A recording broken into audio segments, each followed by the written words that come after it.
teman-teman semuanya. Perkenalkan, kami dari kelompok 3.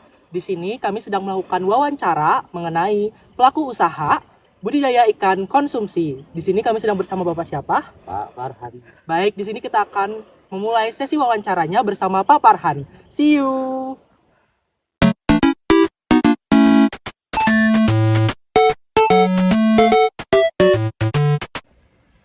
Baik, selamat sore Bapak. Sore.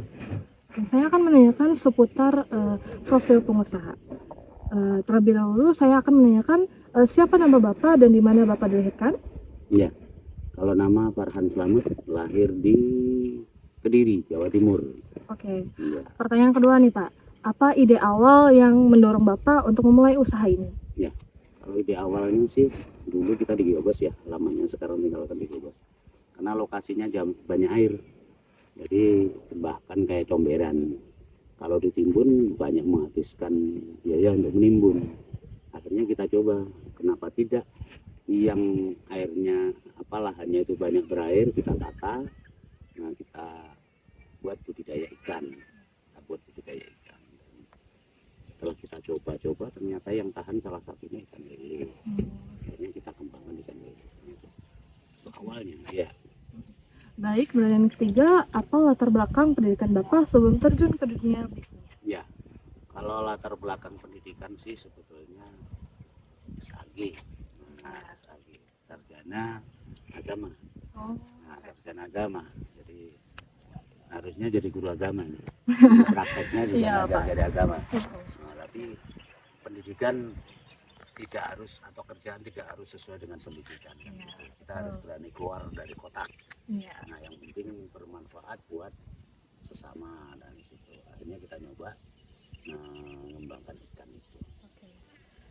Pertanyaan yang keempat Pak, apakah ada pengalaman kerja sebelumnya yang mempengaruhi keputusan Bapak untuk menjadi pengusaha budidaya ikan ini? Jadi kalau background dulu usaha sih budidaya ikan enggak ada. Cuman dulu memang di kampung banyak orang yang biasa ternak ikan kan. Jadi itu juga berpengaruh ya.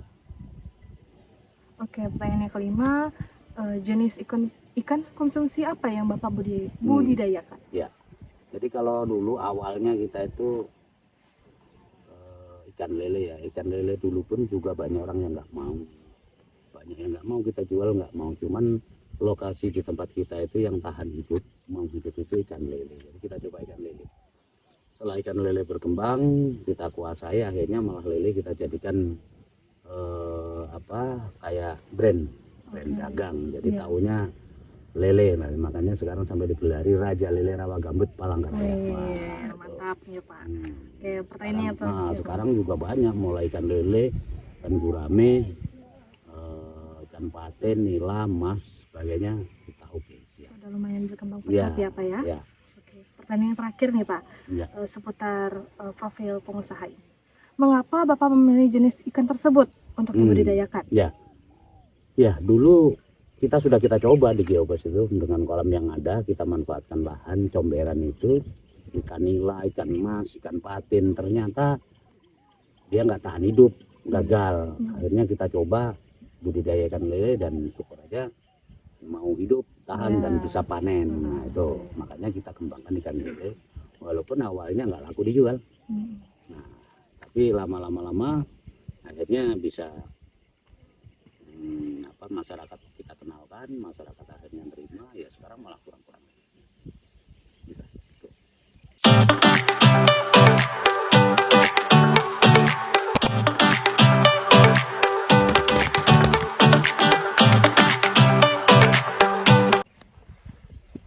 Baik Pak Farhan, untuk yang kedua, untuk wawancara kedua ini terkait latar belakang pengusaha. Sebenarnya 11-12 dengan yang profil tadi, cuman saya mau lebih memfokuskan ke untuk usaha ini. Bapak itu awalnya kan tadi sudah diceritakan ya Pak ya. Kalau untuk seputar modal dan segala macam itu gimana awalnya Pak? Oke. Jadi kalau awal saya memulai usaha dulu ya kecil, bahkan pertama membawa ikan lele itu kurang lebih cuman 200 ekor. Kamu di Palangkaraya belum ada orang yang ternak ikan lele, itu belum ada. Bahkan dulu saya juga ilmunya juga belum ada. Seketika kita nyoba, setelah tadi ceritanya nyoba ikan-ikan yang ada di sini kan ikan nila, patin, nah ternyata gagal. Nyari ikan lele nggak ada. Pas kebetulan kita ke Jawa, pulang ke sini malah kayak jadi penyelundup. Ya, saya pernah jadi penyelundup ikan. Kenapa penyelundup? Karena kita membawa ikan naik pesawat nggak tahu prosedur membawanya gimana. Iya. Nah, jadi kita bawa aja ikan lele Karena itu. pertama kali ya, Pak? Iya, karena pertama kali kan naik pesawat kan nggak tahu aturannya apa sebagainya. Kita selundupkan ikan. Nah, cuma 200 ekor aja. Jadi kalau hitungannya modal ya modalnya cuma sedikit. Cuman saat itu kan yang banyak kan investasi membuat kolam ya kan. Iya. Kebetulan kolam sudah ada, bekas kebakaran, bekas comberan, kita jadikan kolam. Jadi 200 ekor aja. Jadi kalau nilainya ya nggak lebih dari 200.000. Nah, mungkin dengan pakannya juga kurang lebih sekitar 200 sampai 300. Nah, itu awalnya. Awal ya. Tapi kita kembangkannya syukur aja berkembang ya sampai kayak ini. Nah, Jadi gede ya, hasilnya. nah, Kayak ini cabangnya makanya di kita mana-mana. coba juga membuat kolam pancing apa sebagainya juga. Ini salah satu pengembangan usaha. Oke, baik. Terus Lalu untuk pertama kali Bapak memulai usaha ini apakah pure murni dari Bapak sendiri atau ada bantuan dari Oh, iya. teman atau keluarga? ya. Dulu waktu pertama juga gitu, termasuk juga ketika kita mulai kebetulan dari dinas dari pemerintah ya, kebetulan dari dinas perikanan Kota Palangkaraya menawarkan bantuan. Nah, menawarkan bantuan berupa bibit ikan. Saat itu bantuannya adalah bibit patin sama pakan ikan. Nah, kita pelihara di geopo sana juga. Ternyata juga itu gagal karena kolamnya memang airnya air gambut. Saya juga mungkin belum terlalu tahu karakter ikan seperti apa, bahkan pakannya apa aja kita nggak tahu. Akhirnya ketika dikasih bantuan bibit pakan, akhirnya yang hidup tidak lebih dari 5%. Akhirnya gagal. Nah, bahkan uang untuk beli pakannya aja masih hampir masih 90%. Itu masih berupa duit. Akhirnya dari bantuan itu kita untuk nyoba dan akhirnya ya ketemu lah celah.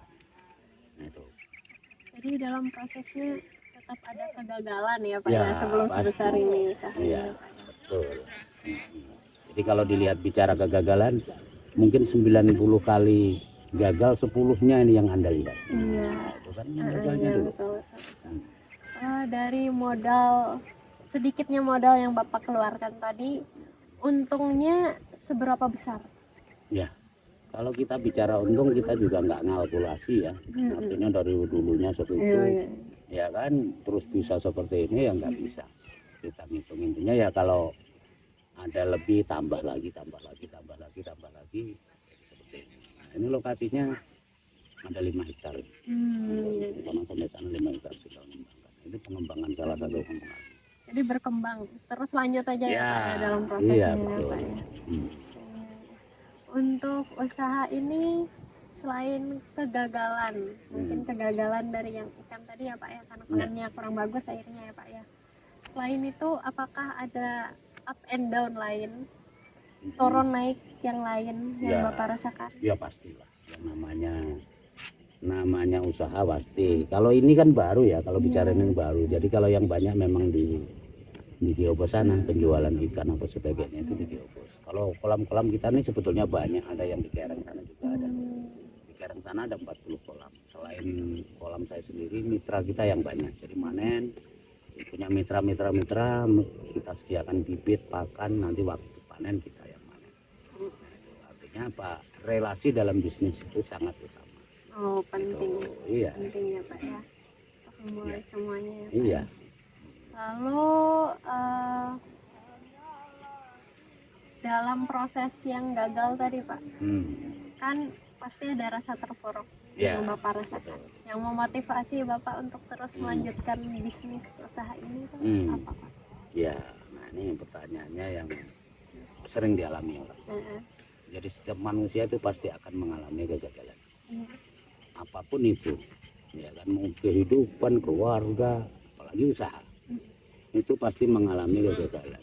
Nah, jadi kalau kegagalan, kalau kita gagal pasti kecewa. Iya. Nah, pasti bahasa pantas menangis akan menangis kan gitu, Iya. pantas kecewa akan kecewa. Nah, bahkan ya ibarat orang kena palu, kena tumpuk pasti mengaduk. Waduh, sakit. Ya kan, kecewa, bahkan Ada rasa juga terpuruk. iya, bahkan apa istilahnya kekecewaan itu bahwa bahkan bisa jadi depresi kan. Iya. Nah, depresi itu pasti akan mengalami, namun kadang kita juga jangan menutup diri. Jadi Iya. jangan menutup karena kita gagal menutup diri di kamar aja atau nggak mau kenal sama orang, nggak mau mendatangi kawan apa sebagainya, itu bisa jadi masalah. Jadi kita ada masalah kita datang, perlu kadang kita curhat Iya. terhadap orang yang kita percaya, kawan apa sebagainya kan. Nah dari kawan itu juga akan menemukan solusi. Salah satunya buat kolam pancing ini dulu juga hampir gagal. Ya kan, ikan dicuri orang karena nggak ada yang jaga apa Oh, sebagainya. iya. Karena terbuka ya Pak? Iya karena terbuka Masuk ke kan. dalam juga. Ya akhirnya apa ya solusinya dikasih kolam pancing. Ini kan karena kurang-kurang ikannya. Ini salah baru ini usaha yang ya terbaru lah. Karena baru tanggal 1 kemarin Januari baru kita mulai. Oh, baru Kita tahun mulai, ini ya. ya Pak ya? Tahunnya kan udah Dibuka. ramai orang. Oh, iya.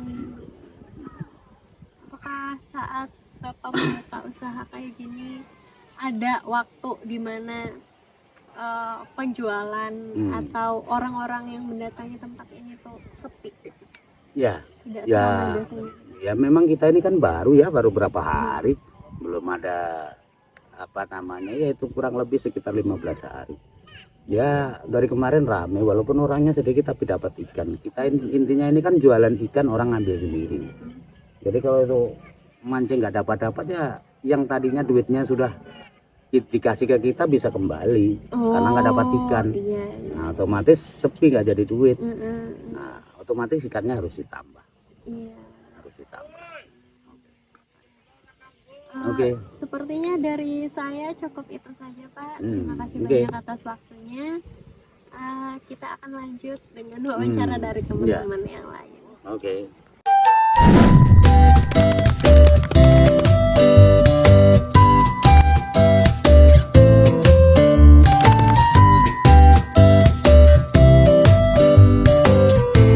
Baik Bapak, tadi teman saya sudah menanyakan seputar profil pengusaha dan latar belakang pengusaha. Jadi di sini saya akan menanyakan tentang analisis SWOT atau Strengths, Weakness, Opportunity, dan Threats dalam usaha Bapak. Yang pertama itu strengths atau kekuatan. Saya ingin bertanya, apa keunggulan produk atau pelayanan yang Bapak tawarkan di Airwana Raya dibandingkan dengan kompetitor lain? Ya. Jadi kalau salah satu keunggulan seperti yang saya sampaikan tadi, kalau kita beda dengan yang lain. Nah, kalau orang lain jualan ikan nila, emas, patin, terus apa lagi, ikan-ikan lain, bawal sebagainya. Itu saya hanya punyanya lele. Nah, walaupun lele itu kurang peminat, ya kan, tapi banyak juga peminatnya. Artinya di segmen lain ada. Sedangkan pemainnya cuma saya. Nah, itu yang menjadikan kekuatan saya. Jadi ya memang perjuangannya panjang, mempromosikan apa sebagainya agar orang mau makan ikan lele. Nah tapi seketika ikan lele itu sudah booming, nah saya jadi rajanya kan seperti itu. Itu kelebihannya. Nah kedua, saya biasa bekerja itu melibatkan orang banyak, bukan bahasanya ingin makan sendiri. Jadi bekerja dengan orang banyak itu, nah kita punya mitra, tinggal bagiannya masing-masing. Nah itu bisa membuat kita jadi kuat. Saya contohkan kayak ikan mancing gini. Nah ini juga apa? Saya pasti akan melibatkan orang banyak agar kekuatan itu muncul lebih kuat. Ada saling menguatkan. Itu kelebihan menurut saya yang pertama. Nah berikutnya kita juga harus berkembang terus, mengembangkan diri. Artinya apa? Jangan monoton di situ saja. Kita cari peluang lain. Contoh setelah lele kita kuasai, kita kembali ke ikan apa yang diminati diminati, ada pasarnya walaupun sempit, tapi apa namanya, potensinya ada. Itu kita kerjakan. Siap, baik Bapak. Selanjutnya kita masuk pada pertanyaan tentang kelemahan atau weakness. Di sini saya ingin bertanya Pak, apakah Bapak pernah mengalami kekurangan dalam hal sumber daya manusia ataupun sumber daya alam ataupun teknologi selama Bapak melakukan budidaya ikan konsumsi? Nah, ini banyak, ini pertanyaan ini cukup yang sering kita hadapi ya. Jadi yang pertama SDM. SDM sekarang banyak anak-anak yang bahasanya generasi-generasi ini bicara tentang perikanan, pertanian kurang menarik. Jadi yang menarik IT atau ya bisnis kekinian. Kalau bisnis perikanan, pertanian ini kadang dianggap ya bisnis apa ya, orang jadul. Nah, banyak yang nggak tertarik. Yang tertarik. Nah, itu akhirnya generasinya udah nggak ada, adanya orang tua-tua. Nah, generasinya. Nah, itu dari sumber daya manusia. Kalau dari termasuk alam di sini sangat pendukung. Nah, kelemahannya apa? Ekstrim gitu. Nah, jadi alam kita ini ekstrim. Jadi kalau panas-panas, kalau dingin-dingin, itu juga menjadikan salah satu kelemahan budidaya ikan di Palangkaraya. Baik. Selanjutnya kita masuk pada peluang atau opportunities. Di sini saya ingin bertanya, apakah ada tren pasar yang dapat Bapak manfaatkan untuk memperluas pangsa pasar Bapak? Pangsa pasar di Palangkaraya itu sangat luas. Palangkaraya itu hitungannya di tengah-tengah, mau ke Sampit, ya kan, Kota Waringin Timur, Ujung Mas, Lamandau, kemudian arah ke Barito Selatan, itu peluang semua. Apalagi kalau bicara perusahaan, pertambangan, perkebunan, itu bangsa pasar perikanan yang luar biasa. Belum lagi ini yang terbarukan, ini potensi ke depan. Ketika program pemerintah periode sekarang ini memberi makan gratis untuk siswa, itu saya yakin peluang untuk ikan bisa kurang kekurangan. Kenapa? Informasinya bahkan ayam potong aja nggak boleh. Nah, berarti apa yang disuguhkan? Berarti kalau ayam kampung boleh. Nah, nggak tahu dengan pertimbangan apa, informasi entah bener nggak boleh pakai ayam potong. Nah, ini berarti ikan yang nantinya kewalahan kita tangani. Berapa manusia yang harus ditangani tiap siang hari makan, ya kan? Nah, itu kurang lebih ya kayak tiap hari Lebaran aja. Tinggal kita aja mengembangkan potensi yang ada di kayak itu, menurut saya betul peluang luar biasa. Siap. Selanjutnya kita masuk pada pertanyaan terakhir.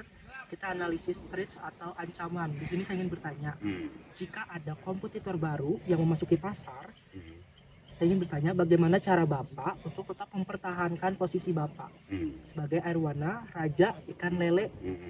Airwana raya, raja lele rawa gambut Palangkaraya. Ya, siap benar.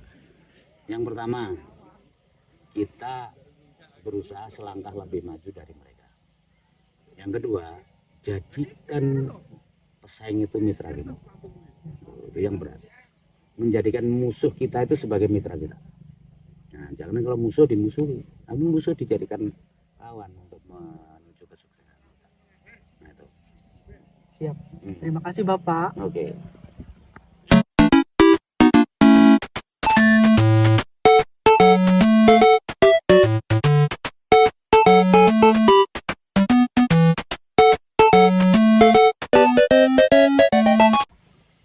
Apa suka dan duka dari usaha tersebut Bapak? Ya, suka dan dukanya ya. Dukanya dulu apa sukanya dulu namanya? Dari sukanya dulu.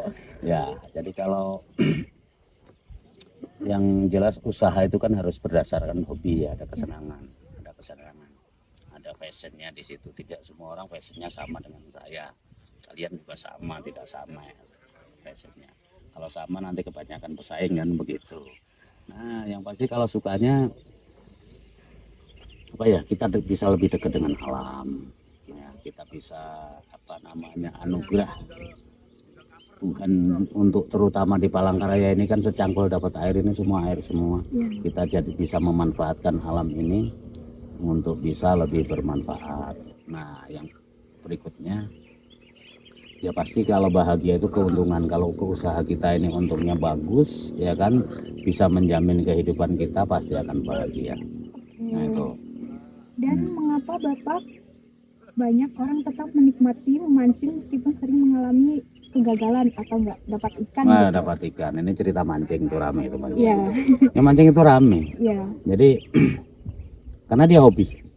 Nah, hobi. Yang kedua, kalau tahu apa namanya kolam pancing atau mancing itu banyak model-model permainannya. Kalau seperti ini kan kadang mereka itu apa ya? Semacam kayak iuran atau bayar 100 10 orang, nanti yang dapat siapa, yang paling banyak siapa, pasti ada juaranya. Nah, ada juaranya. Nah, yang pasti itu adalah hobi. Kalau udah gini biar hujan petir aja dia nggak bubar. Nah, kan sudah lihat itu. Nah, itu sampai malam-malam tiap hari. Ya hiburan kalau di sini di Palangkaraya, Kalimantan itu kan orang hobinya mancing. Iya. Nah, kita coba kita tampung, kita jadikan wahana sarana untuk mendapatkan cuan. Nah, itu. Dan salah satu alasan orang mengapa sering kecewa saat memancing. Orang mancing Iya, kecewa. kecewanya kenapa? Mancing kalau seketika dipancing ikannya nggak dapat itu dah itu. Nah, itu mesti kecewa padahal ikannya banyak. Nah, pulang dong. Padahal dia sudah bawa duitnya udah dikasihkan ke saya. Kalau dia pulang nggak dapat ikan, ya nggak. Saya juga kecewa kalau nggak dapat ikan kan nggak jadi dapat duit. Nah, mereka juga gitu. Nah, Biasanya kalau dapat ikan gitu, ikannya dijual atau biasa dikonsumsi dengan sendiri? kalau mereka karena dia hobi, biasanya dibawa pulang. Nah, dibawa pulang pun kadang dia belum tentu dimakan. Cuman kadang dikumpulkan tetangga, keluarga, apa sebagainya, masak bersama. Nah, itulah keasikannya. Apalagi kalau dapat ikannya besar-besar. Mungkin dapat ikannya besar-besar. Itu sampai 3 kilo sebagainya. Satu ekornya 3 kilo. Biasanya ada penurunan atau kenaikan? Nah, itu nggak mesti dapatnya berapa. Pengunjung. Oh iya, kalau pengunjung pastinya lah ada naik, kadang turun. Nah, ini kebetulan ini tadi pas banyak orangnya, pas pesertanya banyak. Tapi kok malah ikannya nggak tahu belum. Biasanya sore-sore gini yang rame mancing dapat, ke motivasi kawan yang dapat, akhirnya semangat rame. Ini targetnya harus yang terangkat hampir 50 kilo ini. Nah, itu harus diangkat ikannya. Kalau misalnya nih Pak, targetnya itu ada 40 ekor, tapi nantinya ada 10 ekor yang dapat. Ya harus dipancing dulu sampai dapat 40 ekor. Nah, tunggu. Kalau memang ya sementara ini belum pernah sih. Apa nama yang diangkat kurang belum pernah, ya syukur-syukur, walaupun kadang nunggu sampai jam 7 malam belum pulang-pulang. Nah, itu kita tunggu. Tapi andai kata terjadi kurang ikan, bisa duitnya dikembalikan atau ya kan untuk saldo. Ya kan untuk saldo besok mau mancing lagi. Nah, Kalau misalnya nih Pak, uang masuknya tuh ada per bulan atau per hari atau sekali masuk? ya, Gitu. kalau di sini enggak, setiap mau mancing dia bayar. Yang mau mancing baru bayar. Nggak ada per Banyak. bulan atau Enggak ada, minggu? enggak ada. Kalau udah mau mancing bayar. Itu ada sistem mereka ini, ada juga sistem kilo. Pokoknya mau mancing ditimbang dapat berapa on atau berapa kilo, itu yang ditimbang, itu yang dibayar. Nah, itu banyak macam sistemnya banyak. Ada juga yang sistem harian, tapi beda kolam nggak di situ. Beda. Nanti contoh kalau di sini sana sudah main di sini. Untuk kolam pancing harian pokoknya dari bayar 100.000. Mau mulai jam 8 mulai buka sampai tutup nanti jam 8 malam atau jam 6 sore tutup, pulang entah dapatnya 1 kilo, 2 kilo, 5 kilo atau jong nggak dapat umpamanya, tapi tetap dia sudah bayar 100.000. Nah, itu yang sistem harian. Dan ini setiap kolamnya tuh ikannya berbeda atau dicampur gitu? Ya, ada yang campur, ada yang beda. Nah, jadi kalau sistem kolam pancing itu kalau di sana memang campur. Tapi campur pun juga ada macamnya, di sana ada bawal, patin, gurame, sama nila. Nah, kalau main galatama dia biasanya satu macam. Nah, satu macam nila-nila ya mas-mas saja. Nah, oke. Dan biasanya tuh ini disediakan umpannya atau kita beli dari luar? Umpan bisa jadi, umpan itu bawa sendiri, mereka bawa bawa Dari sendiri luar. atau beli di luar. Tapi kita juga nyiapin, kan itu. Tapi biasanya tuh ada pemancing yang contoh nih Pak, dia mau boncos nggak dapat ikan, terus biasanya adakah yang pakai curang gitu, pakai obat atau Ya ada. Tapi nggak boleh kalau model main yang kayak ini nggak boleh pakai esen namanya kan, ya? itu nggak boleh. Harus sama pakan sama ini pancingnya cuma satu, nggak boleh bawa pembantu atau apa pelayan nggak boleh. Nah, itu cuma satu aja. Kalau mau masuk itu dicek bawa apa aja? Enggak. Dia mereka sudah ngatur sendiri. Berarti ngetes kejujuran lah Pak Ya, gitu. main kejujuran nanti baru ditimbang setelah dapat. Oke, terima kasih Bapak. Ya, sama-sama.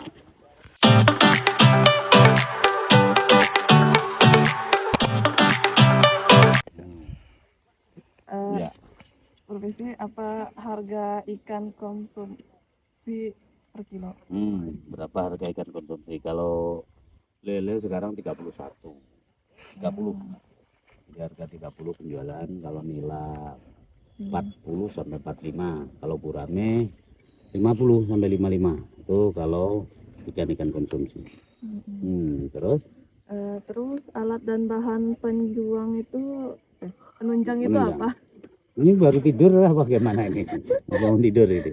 Nah, jadi kalau alat penunjang apa? Penunjang penjualan atau apa? Alat penunjangnya ya kalau Siap budidaya, Pak. ya, jadi kalau alat pendukungnya, kalau alat-alat budidaya ya pastinya kayak serok, jaring, kemudian apa namanya mesin sedot. Nah, itu kan alat-alat penunjangnya. Terus apalagi ya obat-obatan pastinya. Oke. Ya, apalagi? Itu aja Pak. Itu aja. Oke. Udah.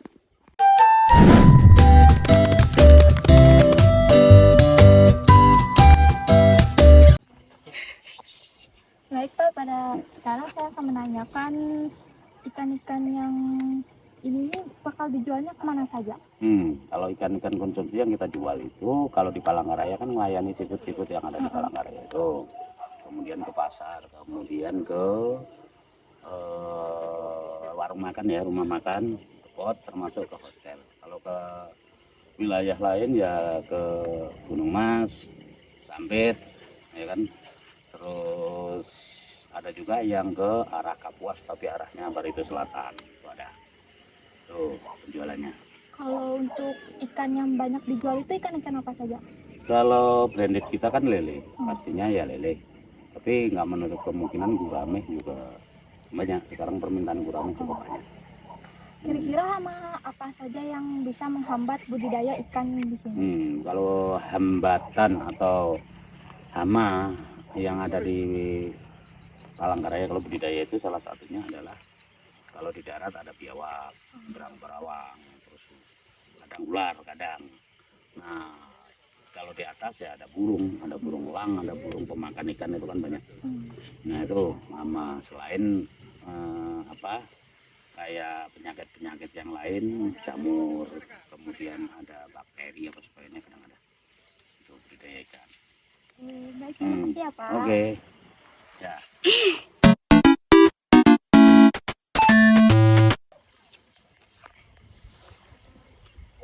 Baik Pak, saya akan menanyakan target penjualan Bapak berapa? Ya, kalau penjualan kita, kalau untuk lele per minggu ya per 10 hari ya kurang lebih sekitar 1 ton itu per minggu kurang lebih itu. Nah, kalau ikan gurame sebenarnya perlunya ikan gurame itu banyak, cuma lagi kosong. Nah, lagi kosong perlunya gurame per minggu itu bisa sampai 2 sampai 300 kilo itu per minggu. Tapi kalau kosong ya nggak susah, ini juga bawal tadi nyari juga lagi kosong. bahannya, artinya dari petani, karena kita ini kan selain ternak juga kita penampung ikan, ya kan, penampung ikan dari petani. Nah itu jadi targetnya itu yang paling banyak tetap ikan lele, karena apa, brandednya memang Raja Lele Rawa Gambut Palangkaraya. Nah, oke.